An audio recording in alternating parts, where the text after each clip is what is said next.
Bienvenidos.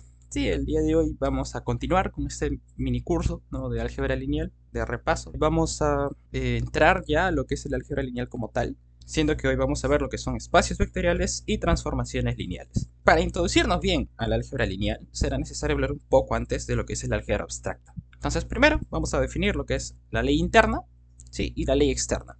La ley interna simplemente va a ser, ¿no?, una especie de relación. Vamos a escribirlo, por ejemplo, en este caso así, una bolita con un más, que va a ir del producto cartesiano de un conjunto consigo mismo al conjunto. Es decir, voy a agarrar dos elementos de un mismo conjunto para dar un elemento del mismo conjunto.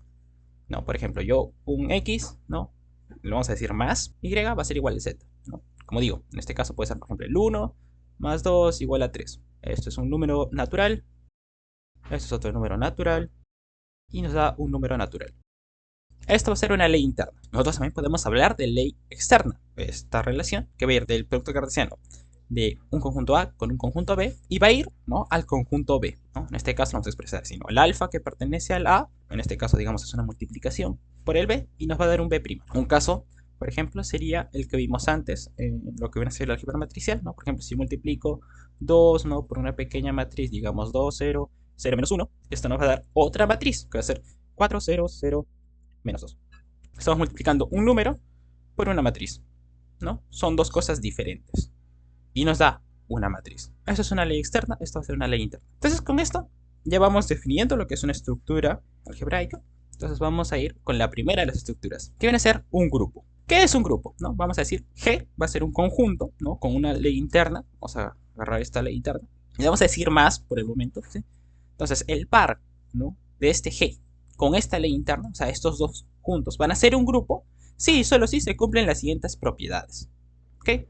Primero, se va a cumplir lo que es la asociatividad. ¿Qué quiere decir? Si yo agarro, ¿no?, tres elementos del grupo G, un X, un Y, un Z, y hago lo siguiente: a los dos primeros les aplico la ley interna y a todo esto le aplico la ley interna Z, nos debe de dar al final que esto debe ser igual al X, ¿no?, aplicando, ¿no?, la ley interna junto a lo que viene a ser el Y, aplicando la ley interna de nuevo, ¿no?, este más, digamos, con el Z. Sí, esta es la asociatividad. Yo puedo hacer o con estos dos o con estos dos, no hay ningún problema. Dentro de este conjunto G debe existir un elemento neutro. Es decir, existe un E, ¿no?, tal que si yo hago X con un E, debe ser igual, ¿no?, al E con X, ¿no?, que debe ser igual al X, ¿sí? A esto le llamamos elemento neutro. Es decir, que si yo lo aplico al X, ya sea por un lado o por el otro, me tiene que dar el X. Ahora, también va a existir, ¿no?, un elemento inverso, pero para cada uno de los elementos que pertenece a G. Es decir, para todo X debe existir un Y, tal que, ¿no?, el X, ¿no?, más el Y sea igual al elemento neutro, ¿sí? Ese va a ser el elemento inverso, ¿no? De la misma forma, ¿no?, un Y, ¿no?, aplicado de esta forma, ¿sí? Ahora, no necesariamente un grupo tiene que cumplir con lo que es la conmutatividad, ¿sí? Pero existe un caso que vienen a ser los grupos abelianos. Sí, es que se cumple para todos los elementos que se conmutan, ¿no? Se puede conmutar. Si yo tengo un X más Y, digamos, va a ser igual al Y más X. Entonces, esto va a ser un grupo, ¿sí?, simplemente un conjunto de lo que sea, utilizando una ley interna, ¿no?, que hace una relación de estos elementos, ¿no? El par va a ser, como dijimos, ¿no?, un grupo solamente si se cumplen estas propiedades de acá, ¿sí? Y un grupo abeliano si se cumple la conmutatividad. Entonces, veamos, ¿no?, un caso, un grupo, ¿sí? Y para esto, bueno, traído esto de acá, un tweet que hicieron hace un tiempo, ¿no? Que venía a ser de lo siguiente, ¿no? Nadie, absolutamente nadie, no, mis amigos, Claim for Group, el grupo de 4 de Claim, ¿no? Pero lo hicieron con las caritas estas de acá. Que a ver, el álgebra abstracta lo que hace es usar lo que quiera, ¿sí? Nosotros podemos usar lo que queramos. Y en este caso, pues vamos a usar estas caritas, ¿sí? Y esto pues también se va a aplicar en física. ¿Por qué? Vamos a usar probabilidades, podemos usar números, direcciones, lo que vienen a ser posiciones, fuerzas, velocidades. Entonces, al trabajar nosotros con lo que queramos, entre comillas, ¿sí?, solamente tenemos que ver que se cumplan las propiedades. Por ejemplo, en este caso, ¿no?, vamos a tener esto de acá, definido los elementos, ¿no?, el U y el U, ¿no? Y los vamos a definir, ¿no?, con esta ley interna que va a ser el circulito. Entonces, por ejemplo, ¿no?, vamos a ver si se cumple la asociatividad, ¿no? Entonces vamos a ver el O con el U, ¿sí?, esto de acá, ¿no?, va a ser este de acá con este de acá, nos va a dar, ¿no?, lo que viene a ser el mismo. Perfecto. Entonces esto se va a aplicar la ley interna con este de acá, ¿no? Y nos damos cuenta, pues, que al final esto de acá es, ¿no? Podemos ver que esto va a ser igual a esto, ¿no? Ahora veamos si es que se cumple, ¿no?, la asociatividad. Hagamos con lo otro, en este orden. Vamos a tener, y vamos a hacer justamente la operación acá, así. Entonces al final, pues vamos a tener este de acá con este de acá. Ah, pues sale lo mismo. Perfecto, se cumple la asociatividad, ambos son iguales. Entonces ya vemos que va cumpliendo una de las condiciones para que sea un grupo. Elemento neutro. ¿Existe un elemento neutro? Es decir, que me va a dar lo mismo si yo lo aplico, ¿no? Pues en este caso. Y luego vemos que al aplicarlo sobre cada uno de los elementos me va a dar lo mismo, ¿no? Si lo aplico luego, va a dar el logo este de acá con este de acá, pues va a dar lo mismo. Acá también, acá también. Ahora, yo lo puedo aplicar por el otro lado, ¿no? Y va a dar también lo mismo. Entonces el elemento neutro va a ser este de acá. Ahora, ¿existe un elemento inverso? Pues vamos a darnos cuenta de que existe el elemento inverso. Por ejemplo, este de acá, ¿no? Consigo mismo va a dar el elemento neutro. Entonces va a ser este de acá, ¿sí? Este de acá, ¿no? ¿Cuál es este de acá? Entonces, si yo aplico, ¿no?, para que me dé el elemento neutro, tengo que aplicarle el mismo. Ahora, al siguiente, este tengo que aplicarle a sí mismo de nuevo. Entonces cada uno va a ser el inverso de sí mismo. Pero nos damos cuenta de que existe el inverso, ¿no? En este último caso también vemos lo mismo, ¿no? Perfecto, entonces se ha cumplido cada una de las condiciones. Entonces esto, si bien es un chiste algo forzado, digámoslo así, termina siendo un grupo, ¿no? Y eso es justamente el alma de la álgebra abstracta, que puedes usar lo que tú quieras con tal de que se cumplan las propiedades. Y es más, nos damos cuenta que aquí existe una conmutatividad, ¿no? O sea, esto de acá va a ser igual, ¿no?, al aplicar al revés. Nos podemos dar cuenta al revisar, ¿no?, lo que viene a ser las operaciones. ¿Okay? Entonces, es más, esto es un grupo abeliano. ¿Ok? Entonces, ya saliendo un poco de la broma y volviendo a lo que es el álgebra abstracta, vamos a ver lo que es un anillo, ¿sí? Entonces, sea A, ¿no?, un conjunto, ¿no? Ahora vamos a definir dos leyes internas, ¿sí? Una va a ser este más, ¿no?, y este otro punto. Vamos a decirle un más, un por, ¿ok? Para hacerlo más fácil, ¿no? Entonces vamos a tener que esta deriva de A con las dos leyes internas, ¿no?, este conjunto, por decirlo así, será un anillo si se cumplen las siguientes propiedades. Primero, ¿no?, que A respecto a la ley interna, el más, ¿no?, va a ser un grupo, ¿no?, y su elemento neutro vamos a denotarlo como el cero. Ahora, este otro de acá, sí, el punto, cumple con lo que es la asociatividad, ¿no? Es asociativo, es asociativo. El siguiente va a ser justamente la distributividad. ¿Qué es la distributividad? Pues vamos a agarrar nuestra primera ley interna, ¿no?, X, ¿no?, el por, ¿no?, esto de acá, que va a ser el Y más Z. Entonces vamos a distribuirlo. ¿Cómo lo distribuimos? Pues esto de acá, ¿no?, este X por va a pasar cada uno de los elementos. Va a ser algo así, ¿no?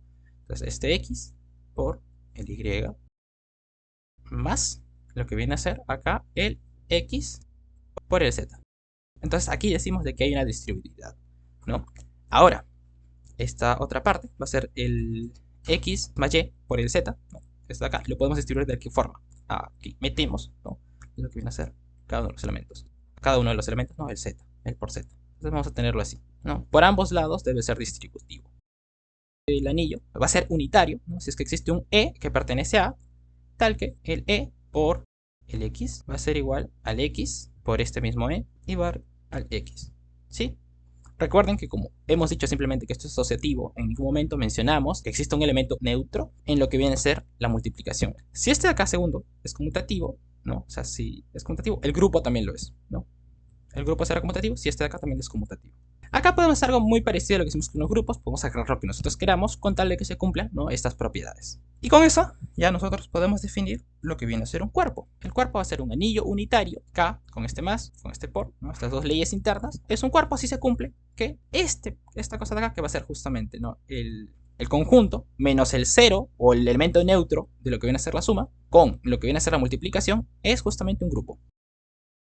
¿A qué se refiere esto? Pues va a existir, ¿no?, elemento inverso para la multiplicación, sin contar al elemento cero de la suma. Que sí, el cuerpo más conocido de todos, justamente, viene a ser los reales, ¿no? Nosotros podemos definir los reales, ¿no?, con lo que viene a ser la suma, con lo que es la multiplicación, ¿no? Entonces, si nosotros nos damos cuenta, pues yo puedo hacer, ¿no?, 1 más 0 va a ser igual a 1. Este es el elemento neutro.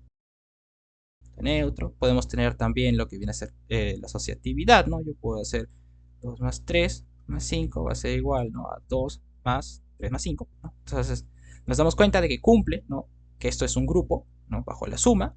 Y respecto a lo que viene a ser pues la multiplicación, nos damos cuenta que yo, por ejemplo, puedo hacer 0 por 1, va a ser acá el 0, 5 por 1, este va a ser el elemento neutro, pero yo no puedo hacer pues inversas, ¿no? En este caso, sobre lo que viene a ser el 0, ¿no? Yo, por ejemplo, tengo un medio, ¿no? Por el 2, y esto va a dar 1, que es el elemento neutro, entonces esta es la inversa, ¿no? En cambio, para el 0, yo no voy a tener una inversa. Esto no existe. Entonces, por eso decimos de que uno de los cuerpos más conocidos justamente son los reales. Ahora, claro, también hay más cuerpos, ¿no? Puede ser, por ejemplo, lo que vienen a ser los racionales, los complejos, etcétera, etcétera. Habiendo ya definido qué es un cuerpo, podemos ya pasar a lo que viene a ser, ¿no? Un espacio vectorial. Un espacio vectorial va a ser lo siguiente, ¿no? Sea esta dupla del V, ¿no? Un conjunto con esta linterna que vamos a llamar más, ¿no? Un grupo abeliano. Entonces ya estamos definiendo que aquí hay inverso, que hay conmutatividad, ¿no? Que hay asociatividad respecto a la suma, etcétera, etcétera. Y aquí, pues, vamos a definir ahora un cuerpo, ¿no? Y, ¿no? Esta ley externa. Entonces, ¿no? La cuádrupla, por decirlo así, W, este más, este K, ¿no? Que es el cuerpo, ¿no? O sea, recordemos, este es el cuerpo, respectivas operaciones, ¿no? Y esta ley externa, ¿no? Todo esto en conjunto va a ser un espacio vectorial si se cumple lo siguiente. Primero, debe existir una asociatividad. ¿Respecto a qué? A lo que viene a ser la ley externa. Por ejemplo, si yo hago aquí, multiplico A por B, ¿no? Esto, y lo multiplico por el V, esto tiene que ser igual a A por B por V. ¿Sí? En este caso, pues aquí se aplicaría la ley interna y aquí la ley externa. Pero tiene que existir una transformación, por decirlo así, entre ambas cosas. Va a haber también una identidad multiplicativa, que va a ser simplemente el elemento neutro, ¿no? De la multiplicación en K. ¿Sí? Entonces, si este es el elemento neutro, la multiplicación en K, ¿no? Para todos los V's va a darse pues que al momento de multiplicarlo por el V va a ser el V. Y finalmente vamos a tener las propiedades distributivas, ¿no? Va a ser respecto al cuerpo, ¿no? O sea, para todos los elementos que estén en el cuerpo AB, ¿no? Y los elementos que estén en este V, ¿no? Vamos a tener lo siguiente, ¿no? Por ejemplo, si yo multiplico el A por una suma en V, vamos a tener lo siguiente. Va a ser A por U más A por W. A más B, si yo multiplico esto, ¿no? Por el U, nos tiene que dar que es igual a U más B U. ¿Sí? Entonces con esto ya hemos definido lo que es un espacio vectorial. Con esto ya podemos nosotros dar algunos cuantos ejemplos de lo que vienen a ser espacios vectoriales. El primero de ellos van a ser justamente los vectores en Rn. Es por eso que también lo llamamos espacios vectoriales, ¿no? Porque trabajamos con los vectores y pues los vectores son los primeros en cumplir estas propiedades. Yo agarro en Rn, yo puedo hacer esta parte, ¿no? Por ejemplo, sumo, se da la suma, ¿no? Acá se da una ley externa, se está cumpliendo esta propiedad. Nos podemos dar cuenta de que hay distributividad, por ejemplo, en este caso 2 más 5 por lo que viene a ser el 1, 2, 3. Entonces yo puedo hacerlo esto simplemente como si fuera el... Sigamos, nosotros podemos ver, ya yendo un poquito más a lo abstracto, ¿sí? Utilizar otras cosas. Por ejemplo, los polinomios de grado n, que los vamos a denotar de esta forma, p sub n. Vamos a agarrar en el caso, ¿no? De los polinomios de grado 2, hasta grado 2. Vamos a agarrar estos dos elementos, por ejemplo, el 2x al cuadrado más 3, y yo, por ejemplo, acá puedo sumarlo con el 1, ¿no? Más x al cuadrado. Entonces, si yo sumo, esto va a ser 3x al cuadrado más x más 4. ¿Sí? Entonces ya hemos definido la suma, ¿no? En lo que van a ser los polinomios, ¿sí? Entonces, ahora también yo puedo definir la ley externa, ¿no? Aquí, por ejemplo, si yo multiplico por este 2, que va a ser del cuerpo, ¿no? En este caso va a ser el cuerpo real, digamos, ¿no? Entonces va a ser 10x al cuadrado más 6. Nos damos cuenta de que esto justamente también cumple con las propiedades de lo que viene a ser el espacio vectorial. Entonces, podemos decir que los polinomios también son vectores. ¿Qué más puede ser un espacio vectorial? Por ejemplo, las matrices de orden m por n, ¿no? Habíamos definido, ¿no? Por ejemplo, la suma, ¿no? En este caso, ¿no? El m por n, vamos a tener aquí, ¿no? Dos matrices m por n, sabemos que podemos sumarlo, perfecto, entonces sumamos, ¿no? Va a ser acá en este caso 1, aquí en este caso va a quedar 2, aquí arriba va a quedar 5, acá menos 1, acá 5 y acá 10, ¿no? Entonces ya hemos definido la suma, acá podemos multiplicar, ¿no? Por este 1 en este caso, ¿no? 3, el 2, el 4, el 1, el 0 y el 5. Entonces, este es un espacio vectorial de las matrices m por n. Aquí, por ejemplo, en lo que son en las matrices, ¿no? Siempre va a ser bajo la suma. Si yo hago multiplicación, pues aquí no se podría multiplicar, ¿no? Entonces, tengo que tener cuidado también de qué es lo que estoy usando. ¿Sí? En este caso, en todos los casos de aquí, hemos visto lo que hay suma. Pero podemos también nosotros definir bajo una multiplicación, no hay ningún problema, con tal de que se cumplan las propiedades.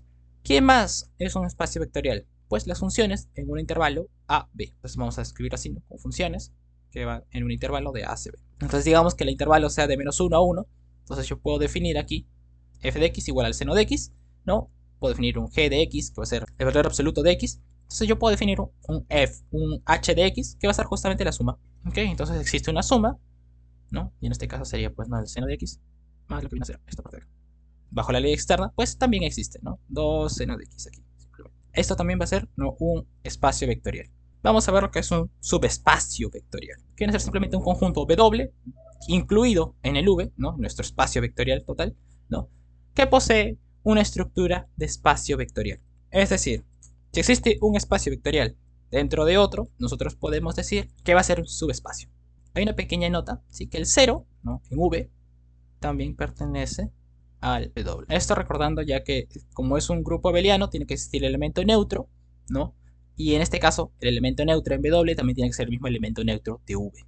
Un subespacio, ¿no? Un W, ¿no? Van a ser todas las coordenadas, ¿no? X y Z, donde el Z sea igual a 0. Por ejemplo, si yo hago acá, pues, ¿no? 1, 2, 0, esto pertenece a este W, ¿no? Y lo sumo con 1, 2, 3, 0, pues va a existir, ¿no? Va a estar dentro de este W también. No, va a ser 3, acá se sacó. Aquí también nosotros podemos dar cuenta, percatarnos de que esto también va a ser un espacio vectorial. Claro, aquí es como si simplemente hubiéramos quitado el Z, como si estuviéramos trabajando en R2. Aquí vamos a definir lo que viene a ser la suma de subespacios, ¿sí? Que esto nos va a permitir un poquito más ver cómo se trabajan con los subespacios, ¿sí? Por ejemplo, sean un U, un U2, un UN, ¿no? Todo este conjunto.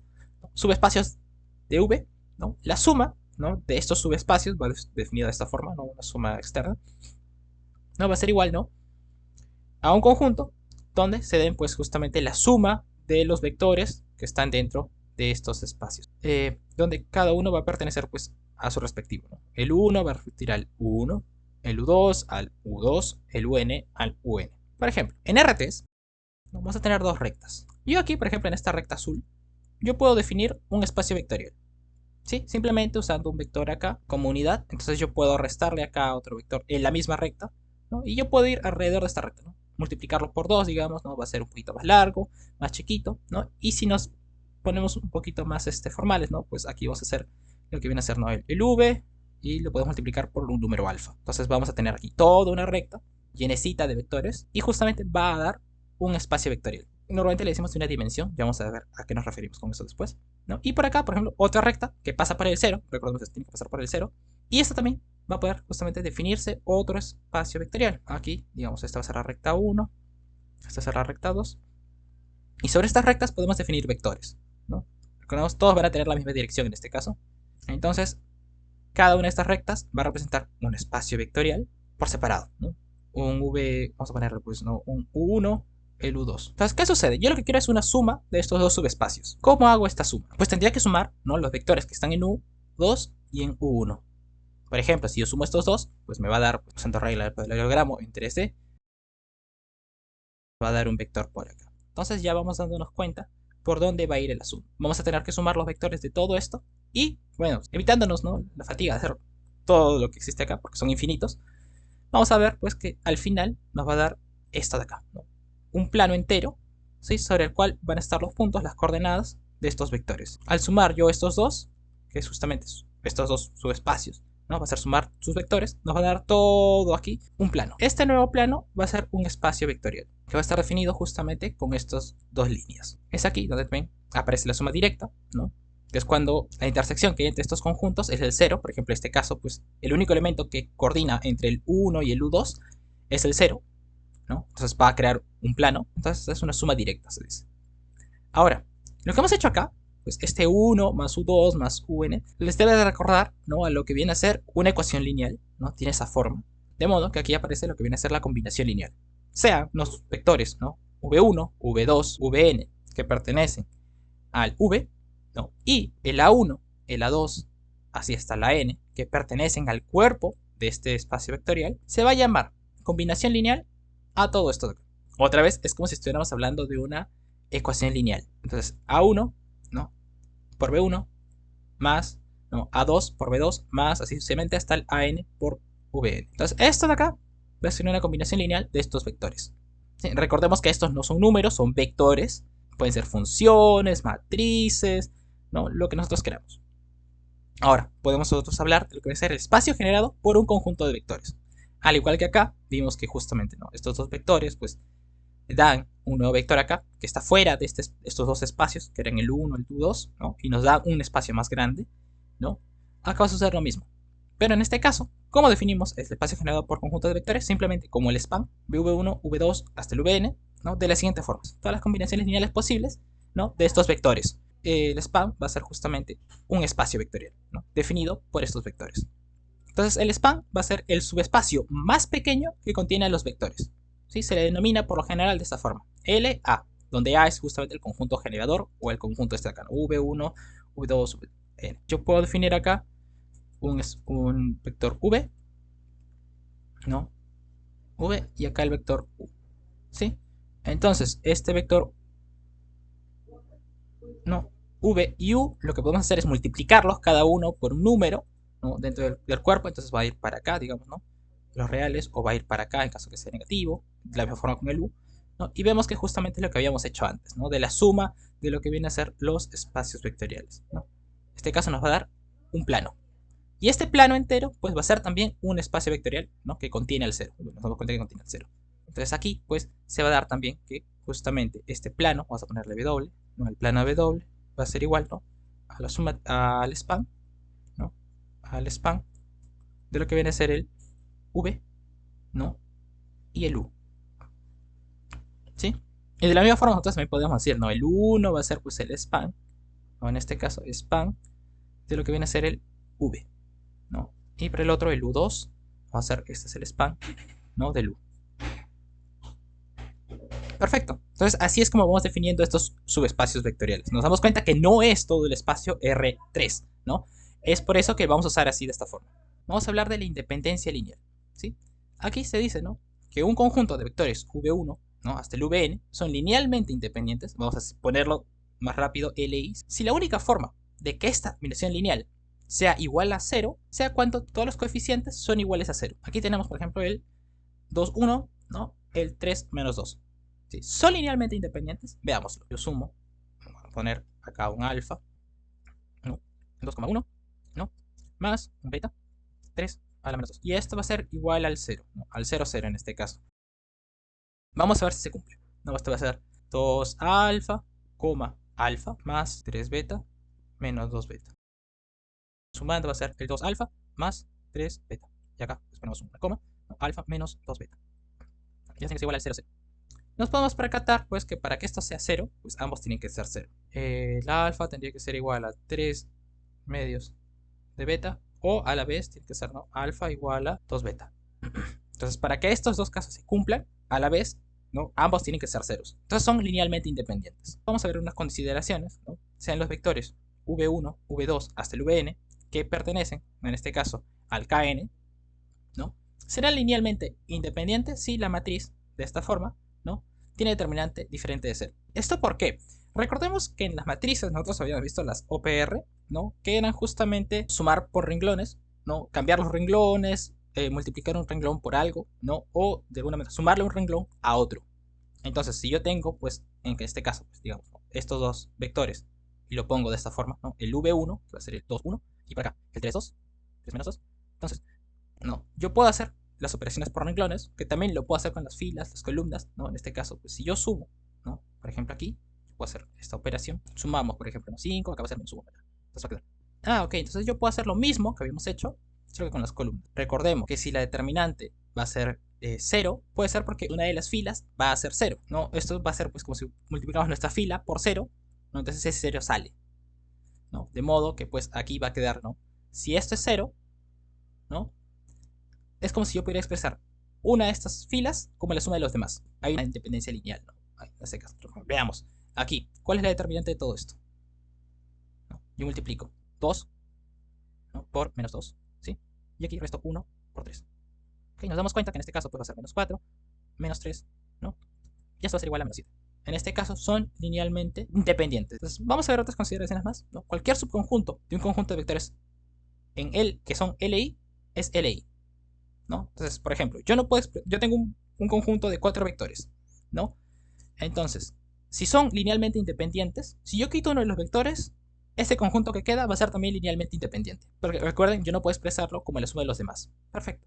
Ahora, si yo tengo, ¿no?, un S que está incluido en A, que es linealmente dependiente, o sea, un conjunto de estos vectores que es linealmente dependiente, si yo le sumo un vector más, pues ni modo, va a seguir siendo, ¿no?, este nuevo conjunto linealmente dependiente, porque yo puedo expresar uno de esos vectores como la suma de los otros. Y aquí es donde podemos definir nosotros también lo que viene a ser la base de un espacio vectorial.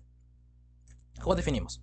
¿No? Es un conjunto de vectores linealmente independientes que genera el espacio V que los contiene, ¿no? Por ejemplo, el V va a ser igual, ¿no?, al span de estos vectores. Si esto se cumple, va a ser justamente la base. A ver, ¿esto cómo lo podemos ver? Habíamos visto, a ver, si yo tengo el espacio Rn, habíamos visto, ¿no?, en R3, por ejemplo, estas líneas, ¿no?, pueden ser definidas por este span, ¿no? Este vector puede ser la base de esta línea, este vector puede ser la base de esta línea. Y por último, si yo agrego aquí, ¿no?, un último vector que va a ir de esta forma, ¿qué va a suceder? Pues a todos los vectores que están en este plano, si yo sumo, va a quedar por acá afuera. Va a quedar fuera del plano. Ya estamos yendo a R3, ¿no? Ya hay un vector fuera de este plano. Y ya estaríamos consiguiendo, pues, ¿no?, expresar no solamente este plano, sino otros planos más. Y al final, pues, nos va a dar el R3, ¿no? Entonces podríamos decir nosotros de estos vectores, ¿no?, el U, aquí el V, y acá digamos este W, pues nosotros podemos decir en este caso, ¿no?, el R3 va a ser igual, ¿no?, al span de U, V y W. En este caso el R3. Ahora, va a existir, por ejemplo, ¿no?, en el caso de los polinomios, nosotros podemos poner, ¿no?, por ejemplo, el Pn, ¿no?, pues va a ser, digamos, en este caso sea el P1 o el P2. Vamos a poner P2. Entonces yo puedo expresar esto como igual a un span, lo que viene a ser el 1, el x y el x al cuadrado, ¿no? Porque todos los polinomios se pueden expresar, ¿no?, por medio de un coeficiente independiente, el x, ¿no?, y el x al cuadrado, ¿no? Esto sería, pues, por ejemplo, ¿no?, la base, ¿no?, de este P2. Ahora, pues vamos a ver lo que viene a ser una base canónica, ¿no?, una base canónica en Rn. En Rn tenemos esta base, que es la más conocida de todas. El 1, 0, 0, 0, 0, 0, hasta el fondo, hasta el n, ¿no? El siguiente va a ser el 0, 1, 0, así hasta el fondo, ¿no? Y sencillamente hasta, pues, no, el n, 0,1. Entonces, este conjunto de vectores, por ejemplo, nosotros lo podemos usar como una base canónica de Rn. ¿Por qué? Yo no puedo expresar este vector como una suma de estos dos, o este de acá como una suma de estos dos. ¿Por qué? Porque las coordenadas están por separado. Entonces yo voy a tener, al sumar todo lo de acá, pues voy a obtener las coordenadas de acá, pero no esta. De modo que esta es la base canónica, la base más conocida, ¿no?, de Rn. Al igual que, pues, en el caso del P2, ¿no?, vamos a tener que esta es su base canónica. Ahora, ¿qué sucede? Yo con estas bases, ¿no?, con lo que viene a ser la linealidad, todo esto, puedo definir lo que es la dimensión. ¿Sí? La dimensión de un espacio vectorial. Se define entonces la dimensión de V como el cardinal del conjunto de vectores base. Entonces, por ejemplo, ¿no?, en R2, ¿no?, voy a tener, ¿no?, que mi base, ¿no?, un span. Vamos a usar la base canónica, 1,0, ¿no?, y el 0,1. Entonces, esta base, ¿cuánto tiene de cardinalidad? Es decir, ¿cuántos elementos tiene? Tiene 2. Entonces, R2 es de justamente dimensión 2. Por ejemplo, en el caso del P2, ¿no?, habíamos dicho que este va a ser un span, ¿no?, del 1, x, x2, ¿no?, x al cuadrado. Entonces, esto de acá, ¿cuál es la cardinalidad? Es 3. Perfecto, entonces la dimensión, ¿no?, del P2 va a ser igual a 3. Y así sucesivamente. Podemos hacer, por ejemplo, con las matrices, ¿no?, hallar cuánto es su dimensión. Por lo general es la dimensión m por n, ¿sí? Por ejemplo, vamos a tener estos casos. Entonces ahora vamos a hablar también de lo que viene a ser, ¿no?, que existen espacios de dimensión infinita. ¿Quiénes son, por ejemplo, de dimensión infinita? Pues, ¿no?, lo de las funciones que van de A hacia B, en un intervalo a B. Sí, porque recordemos en este caso, ¿cómo definiríamos nosotros una base, ¿no?, para el caso de las funciones? Podemos nosotros tener, por ejemplo, ¿no?, un f de x que va a ser igual a un 1. Podemos tener acá el f de x que va a ser igual a un x, un f0, vamos a poner acá 0 al 1, vamos a ponerle un x, ¿no?, al f2 vamos a poner, por ejemplo, no sé, un x al cuadrado, ¿no?, un polinomio, o acá podemos ponerle, con esto de acá, por ejemplo, estos tres de acá, yo no puedo expresar, ¿no?, un seno de x. Son diferentes de seno de x, entonces tendría que poner algo más. no sé, acá un x3, ¿no? Para poner un seno de x, digamos, no sé, un e a la x. Entonces, al nosotros buscar, ¿no?, estas funciones, ¿no?, nos vamos a ver que van a haber justamente infinitas formas de hacer sumas, ¿no?, para que llegue a esto. Es aquí, por ejemplo, que aparecen las series de Fourier, aparecen las series, ¿no?, bueno, la serie de Fourier compleja, las series de Bessel, las series de Taylor, etcétera, etcétera. ¿Sí? Existen espacios de dimensión infinita. ¿Por qué? Porque justamente para nosotros hallar, ¿no?, una combinación lineal, una base para todas las funciones, pues vamos a tener que hacer esfuerzos inhumanos, ¿no?, de encontrar funciones que puedan dar esa suma, ¿no? En este caso, pues tenemos que hallar una suma infinita para dar el seno de x, ¿no?, o el e de x en todo caso. Por eso es que decimos que hay espacios de dimensión infinita. Sigamos. Ahora va a haber un teorema que nos va a ayudar muchísimo. Sea V un espacio vectorial, ¿no?, sobre el cuerpo K, ¿no?, será homomórfico al Kn. ¿Qué sucede? ¿Qué es homomórfico? ¿Qué quiere decir que sea homomórfico? ¿Qué es decir un homomorfismo en todo caso? Este va a ser el homomorfismo, ¿sí? Un FD, ¿no?, una transformación, una función, homomorfismo. ¿Y por qué es un homomorfismo? Pues si yo tengo acá mi espacio V con su ley interna, ¿no?, esta suma, sobre la cual es supuesto un grupo abeliano, y yo tengo acá el Kn, ¿no?, el que estamos haciendo que es homomórfico, ¿no?, con la suma, yo puedo hacer lo siguiente, ¿no? Si yo tengo un U, ponerle una función para que sea pues ahora f de U, y el V, ¿no?, con el f, ¿no?, de V. Entonces ya va a transformar todos los elementos de este espacio vectorial en este otro. ¿Qué sucede? Esto va a ser homomórfico si se cumple lo siguiente, ¿no? Si el f de U más V es igual, ¿no?, al f del U más el f de V. Es decir, que yo puedo trabajar tranquilamente, ¿no?, con mi, ¿no?, con mi suma, en este caso va a ser de esta forma, no recordamos, ¿no?, y pasarlo, pues transformar todos esos elementos en esto nuevo, pero que se mantengan ahora con esta nueva suma, ¿no? Estos dos van a ser homomórficos, porque existe una forma de transformar lo que yo tengo en otra cosa, ¿no?, pero que mantengan como que las propiedades, ¿no? Si en este caso estamos sumando estos dos de acá, va a ser como si estuviera sumando, ¿no?, las respectivas, ¿no?, transformaciones de cada uno. Por eso le decimos homomórfico, porque tienen la misma forma de trabajar en ambos casos. Por eso decimos que el V, ¿no?, sobre el espacio K va a ser homomórfico al Kn. Ejemplo, en este caso, vamos a ver, ¿no?, el P2. Habíamos dicho que el P2 es, ¿no?, el span del 1, ¿no?, el X y el X2, X al cuadrado. Y decíamos de que esto tiene dimensión 3. Es decir, ¿no?, este acá es homomórfico a, en este caso va a ser el K, que en este caso estamos hablando sobre los reales, ¿sí? Entonces va a ser, no, el R3. Vamos a ver esto. Por ejemplo, yo voy a definir entonces este F, ¿no?, sobre esto P, que va a ir, ¿no?, del P2 al R3 de la siguiente forma. Me va a dar el 1, si F de 1 va a ser igual, ¿no?, a este de acá, al 1, 0, 0, por ejemplo. Al F de X le va a dar, ¿no?, 0,1, 0.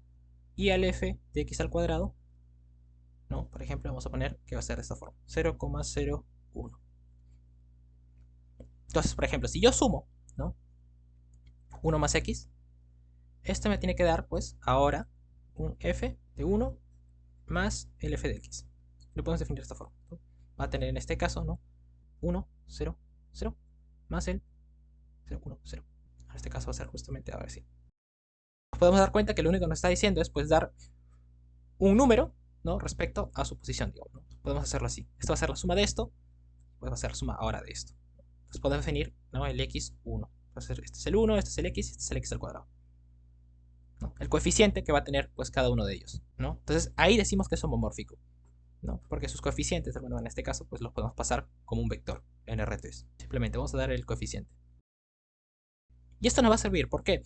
Porque nosotros podemos crear, pues, Rn, ¿no?, un espacio de Rn dimensiones. Entonces, si yo tengo un espacio de n dimensiones, lo puedo pasar a Rn, ¿no?, y trabajarlo de una manera más sencilla, ¿no? Es por eso justamente que decíamos, ¿no?, de que nos va a servir lo que habíamos visto acá.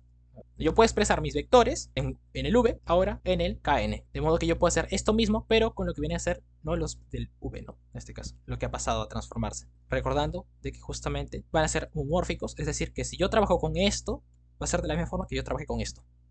Igualito, ¿no? Este homomorfismo va a permitir de que justamente yo pueda transformarlo, ¿no? Tranquilamente, de ida y también de regreso, ¿no? Por ejemplo, en este caso, pues, si yo lo hago de regreso, pues si yo tengo el, digamos, el 2, 3, 1, me va a dar, pues, ¿no? Al aplicar el f-1, va a dar, pues, por ejemplo, en este caso, el 2 más 3x más x al cuadrado. Entonces, ya he transformado este vector en R3, ¿no? Al P2. Ya hemos visto, ¿no? Cómo se trabaja con un espacio vectorial, un conjunto de lo que sea, que cumple ciertas reglas. Ahora vamos a ver lo que son transformaciones lineales. ¿Qué son las transformaciones lineales? Sea V y W, espacios vectoriales. Una transformación que va a ir de V a W será lineal si se cumple con lo siguiente. La adición va a estar dada de la siguiente forma, ¿no? Que el T sobre el U más B, V, disculpen, U más V, va a ser justamente T, U, más en este caso T de V. También va a existir la homogeneidad. ¿Qué sucede?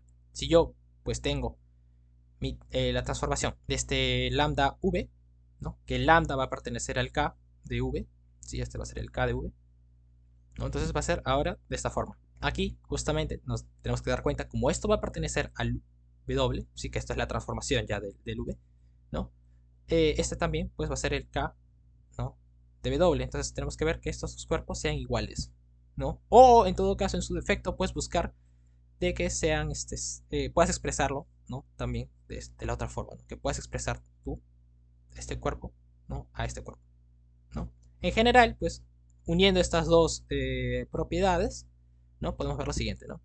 Si yo tengo el T, ¿no? De U más lambda V, puedo expresarlo de la siguiente forma, ¿no? Un T de U, ¿no? Más el lambda de T V. ¿Sí? Esto vendría a ser, pues, ¿no?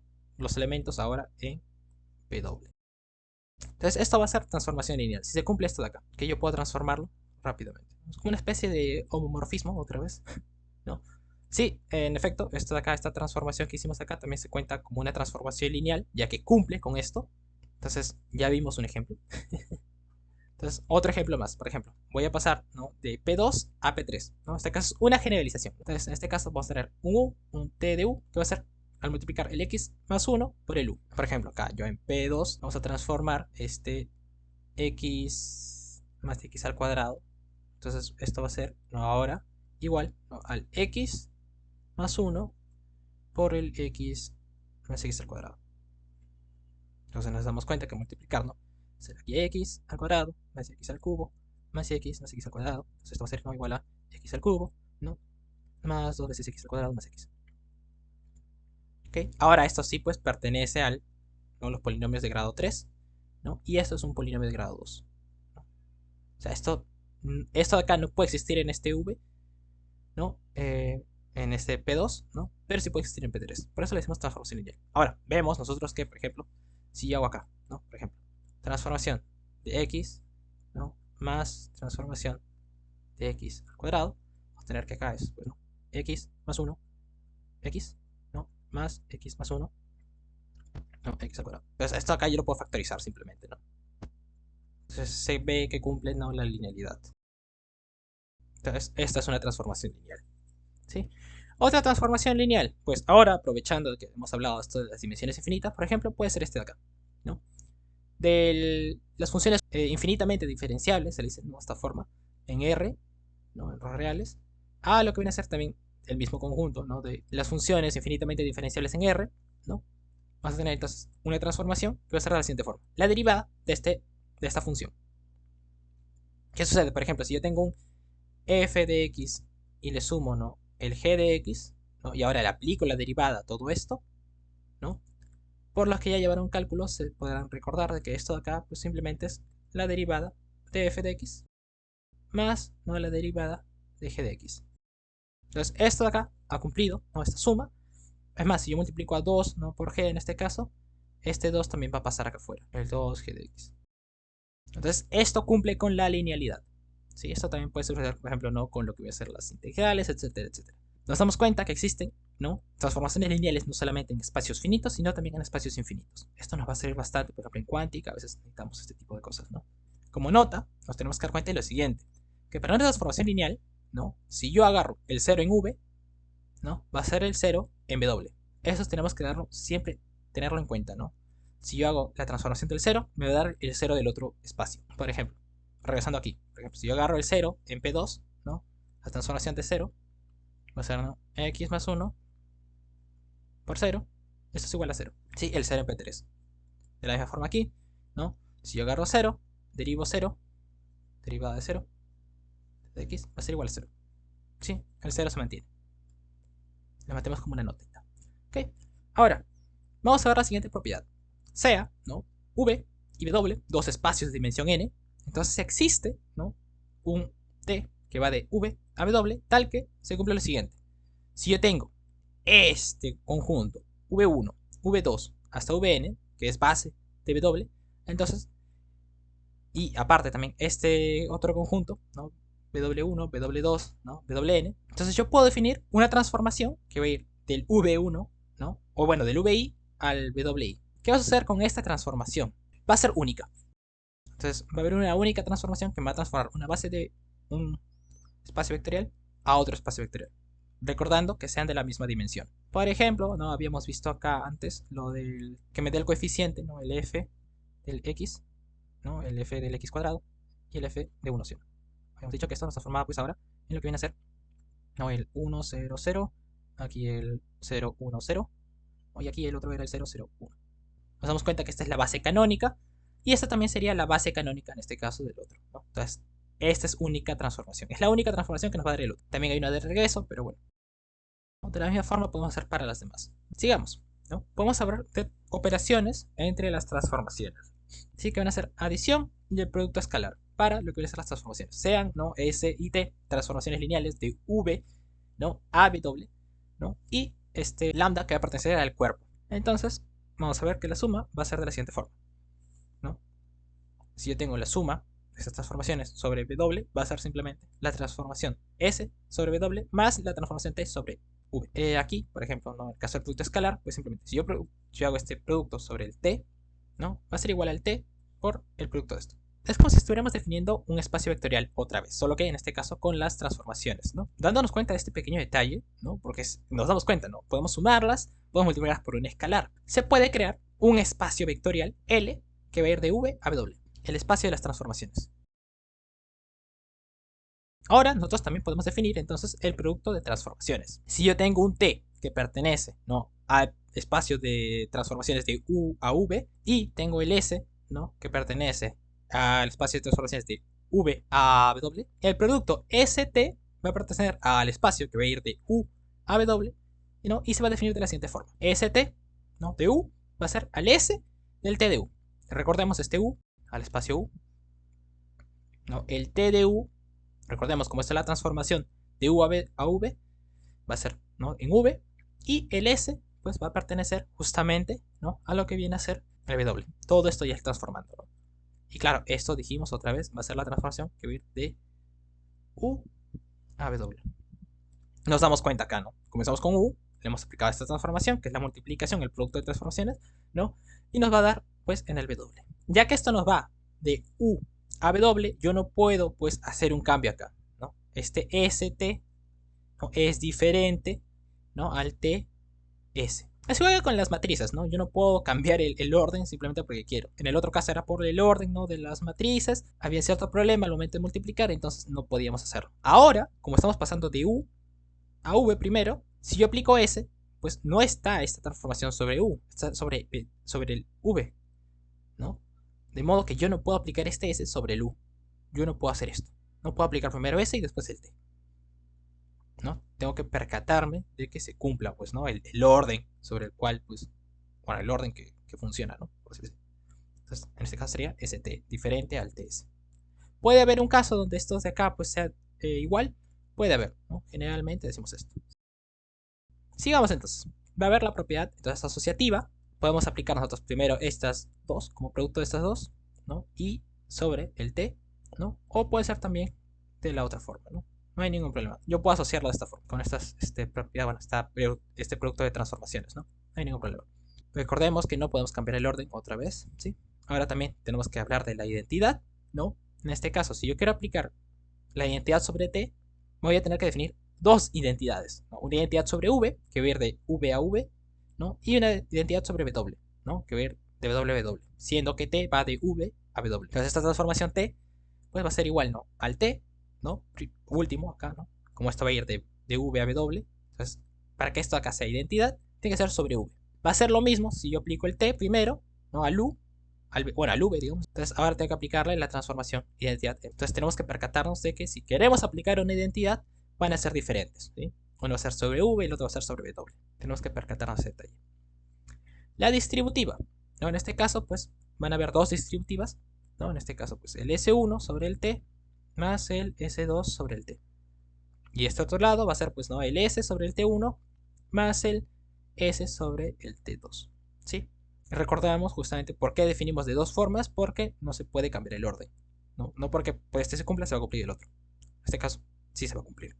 Ahora, vamos a hablar de dos cosas interesantes. Lo que viene a ser el núcleo, ¿no? De una transformación, ¿no? Sea, por ejemplo, el T, que pertenece, ¿no? Al conjunto de transformaciones, ¿no? Al espacio de transformaciones de V a W. El núcleo de T va a ser el subespacio de V tal que se cumple lo siguiente. Va a ser el núcleo de T igual al conjunto de vectores, ¿no? En V, tal que se cumpla que el T sobre el V sea igual a 0. Es decir, que todos los espacios que yo meta, todos los vectores que yo meta T, que den 0, van a transformarse en este núcleo, ¿sí? Se puede dar el caso. Por ejemplo, yo puedo hacer una transformación que va a ir de R3 a R2, ¿no?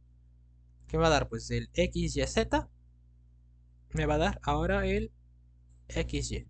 Entonces, por ejemplo, si yo acá agarro pues algo de esta forma, me va a dar pues ahora el XY que va a ser 0, 0. Aun cuando esto de acá pues hay infinitos vectores. Porque va a ser el 1, el 2, el pi, el menos 3, digamos, ¿no? En este Z. Pero al transformarlo yo me va a dar 0, 0. Entonces todo esto de acá va a ser el núcleo. Ahora, esto va a ser el núcleo de T. Esto es lo que definimos como núcleo, ¿no? Todos estos vectores que al multiplicarle el T, pues va a dar 0, 0 en el otro lado. Este sería el núcleo de T. Ahora, vamos a hablar también de lo que viene a ser la imagen, ¿no? La imagen del T va a ser, definimos primero el T, ¿no? De V a W.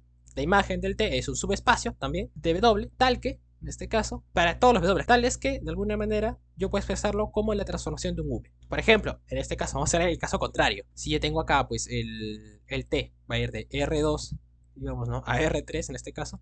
Entonces vamos a agarrar acá, que es un XY, ¿no? Ahora lo vamos a pasar al XY0. Entonces la imagen sería pues todo este plano de acá, todo el XY, ¿no? Que sería el plano de acá. Nos damos cuenta de este pequeño detalle. Esta sería la imagen, ¿no? De nuestra transformación. Vamos al caso contrario. Definidas estas cosas, vamos a definir dos números, ¿sí? Lo que viene a ser la nulidad y el rango, ¿sí? Que van a ser simplemente las dimensiones de esos subespacios. Dijimos que este caso pues no es el subespacio, que era justamente la línea Z, ¿no? Porque al pasar pues de R, ¿no? De R3 a R2, ¿no? Se perdía, ¿no? Este Z. Y por el otro lado teníamos la imagen, ¿no? Que iba a ir, en este caso, el plano, ¿no? ¿No? Del plano al R3, ¿no? Que iba a ser también el mismo plano. Entonces, ¿qué sucede? Pues ahora vamos a hacer, ¿no? Las dimensiones de cada uno de ellos. Entonces, la nulidad va a ser la dimensión, ¿no? Del núcleo de T. Y el rango va a ser justamente la dimensión de la imagen de T. Acá le he puesto rango con comillas, ¿sí? Porque algunos usan la palabra rango para referirse a la imagen, ¿sí? Por lo cual puede ser confuso a veces, ¿sí? Pero solemos también usar rango de esta forma, ¿sí? Indiscriminadamente. ¿Sí? En inglés también lo usan como rango acá, así que hay que tenerlo en cuenta. Ahora, con esto de acá nosotros podemos definir ciertas propiedades, ¿no? Sea el T, entonces que va de W a U a, bueno, de V a W, se dice que va a ser inyectivo si es que la nulidad es igual a 0, ¿no? Es decir, que no se han perdido, ¿no? Estas dimensiones, ¿no? No se ha transformado una parte del espacio vectorial en 0, ¿no? Y va a ser subyectivo, ¿no? Si es que la imagen de T es igual a la llegada, ¿no? Al W. Es decir, que si yo tengo, pues digamos, de R3 a los polinomios de P2, yo puedo expresarlo, digamos, de la misma forma. Entonces, la imagen, digamos que va a ser todo el P2. Te va a decir que es surjectivo, si se cumple que es igual, ¿no? La imagen al W. ¿No? Vamos a tener el teorema de las transformaciones lineales, ¿sí? Que va a ser sobre un V, ¿no? Sea el espacio V, un espacio de dimensión finita, y el T, ¿no? Que pertenece a las transformaciones de V a W, se va a tener que la dimensión de V va a ser igual a la dimensión del núcleo de T más la dimensión de la imagen de T. Que claro, ya habíamos dicho, esta es la nulidad y este es el rango. Entonces va a ser de esta forma. Este va a ser un teorema, digamos, fundamental de las transformaciones lineales, ¿sí? Va a ser la dimensión de V, va a estar dado por estas dos cosas. ¿Ok? Perfecto. Entonces, aquí podemos hablar de lo que viene a ser de la matriz de una transformación. Al igual que habíamos hecho antes, ¿no? De pasar de un espacio V a un Kn, vamos a pasar ahora una transformación, una matriz de una transformación. ¿Cómo se define esto? Pues sea T, ¿no? Que va de V a W, sea, ¿no? La base de V, V1, V2, Vn, y la base de W, ¿no? V1 hasta el Vm, ¿no? En este caso Vm, recordemos, ¿no? La matriz de T con respecto a estas bases será una matriz de orden M por N, ¿sí? En este caso, recordemos, el M va a ser por el W y el N por el V, ¿no? Denotada de la siguiente forma. Un M de T, ¿no? La matriz de T, ¿no? Como una matriz A y J, ¿no? Que cumple con lo siguiente. Que el T de VK va a ser igual a esto, ¿no? A1K, V1, W1, así sucesivamente, ¿no? AMK, WM. Esto de acá, pues tenemos que darnos cuenta de que esto va a dar, pues no sé, un V, ¿no? Algo que va a estar en V, ¿no? Vamos a ponerle V, ¿no? Y esto va a ser igual, pues, a todo esto, ¿no? Nos damos cuenta que es como si fuera una especie de ecuación lineal, ¿no? Entonces, estos de acá, estos A y J, ¿no? Van a ser justamente, ¿no? Los términos de nuestra matriz. Nosotros podemos definir por medio de esto. Entonces va a ser nuestra matriz A11, ¿no? El A12, acá va a estar el A1, acá es el 2, 1, acá sí se mete, ¿no? Vamos a ver, esta va a ser nuestra matriz de T. ¿Cómo lo definimos? Por esta forma, ¿sí? De frente. Recordemos que estos van a ser los vectores, ¿no? En W, lo que sea que sean, ¿no? Esos van a ser los vectores, ¿sí? Y esta va a ser la matriz de T, ¿sí? Va a ser una matriz asociada. Vamos a hacer el 2, 2, se mete. Recordemos, esto va a tener el orden M por N, ¿sí? De modo que acá pues vamos a tener A, M, ¿no? 1, y por acá el A, 1M, y acá va a ser el A, M, N. Sí, esta va a ser la matriz asociada, ¿ok?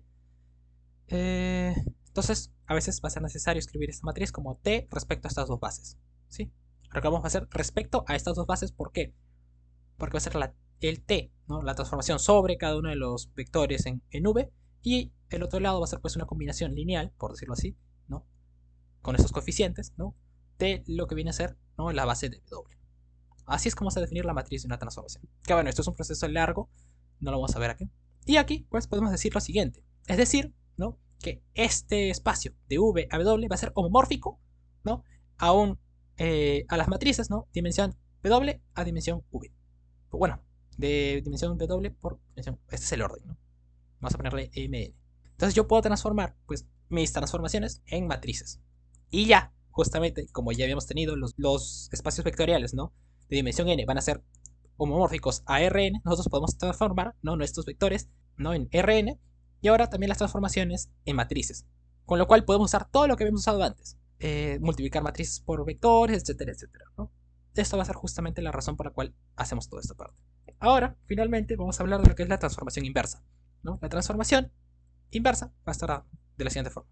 El T que pertenece de V a W será invertible si existe un S, ¿no? Que va de W a V, tal que se cumple lo siguiente. En este caso, ¿no? Si aplico primero el T y después el S, ¿no? En este orden, ¿no? Va a dar la identidad en V, ¿no? Y si es que aplico al revés, ¿no? Va a ser la identidad en W. ¿No? Recordamos, como este va a ir de VW, entonces lo puedo aplicar encima de un W, ¿no? En este caso va a ser pues, ¿no? T. T de V, disculpen, así. Y en este caso va a ser pues, ¿no? un el TS sobre el W. Por eso es que va a ser la identidad en estos casos. Ahora, T, este S va a ser único, ¿no? Si este S es único, se va a transformar pues en un T a la menos 1. Solamente si es único. Que por lo general pues se va a dar cuando sean pues los mismos espacios, ¿no? Ahora, bueno, ya hablando también un poco de lo que viene a ser, dijimos que son matrices, que podemos verlo como matrices, ¿no? Estas transformaciones, entonces podemos decir que este espacio vectorial, como es homomórfico pues al este de acá, ¿no? Al M por N, entonces su dimensión va a ser simplemente la dimensión de V por la dimensión de W, que vendría a ser justamente acá el M y acá el N. Y finalmente, ya para terminar, así para terminar, se le hizo operador, ¿no? A un T si es que va, ¿no? De V a V. Sí, esto lo vamos a dejar para después. Después vamos a trabajar sobre los operadores. Sí, pero lo vamos mencionando. Y hasta aquí llegaría, ¿no? El día de hoy, la clase. Muchas gracias.